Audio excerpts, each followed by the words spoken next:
Des kilomètres de panneaux solaires à perte de vue, la Chine a décidé de devenir le leader mondial de l'énergie solaire. Signe de cette nouvelle impulsion, la baisse, pour la première fois en un siècle, de la production de charbon de 0,5 à 2,5% selon des chiffres de janvier 2015. Le pays du charbon investit donc massivement dans les panneaux solaires qui tapissent désormais ses déserts, comme ici.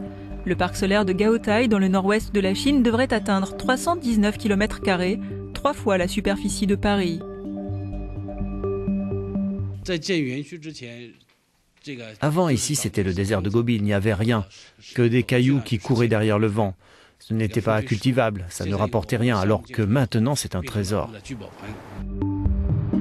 Non loin de là, une centrale à charbon crache une fumée noire. La Chine a pris conscience que sa dépendance vis-à-vis du charbon devenait néfaste. Ses villes suffoquent, la pression de l'opinion publique monte. L'argument financier intervient aussi. Le charbon devient de plus en plus coûteux et la Chine dispose de nombreux atouts naturels.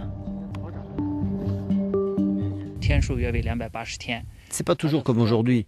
Nous bénéficions d'un ensoleillement de plus de 280 jours par an. L'hiver, il fait très froid.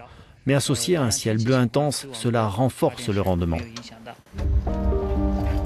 Parmi les avantages du solaire, le faible besoin de maintenance et la durée de vie des panneaux solaires d'environ 25 ans.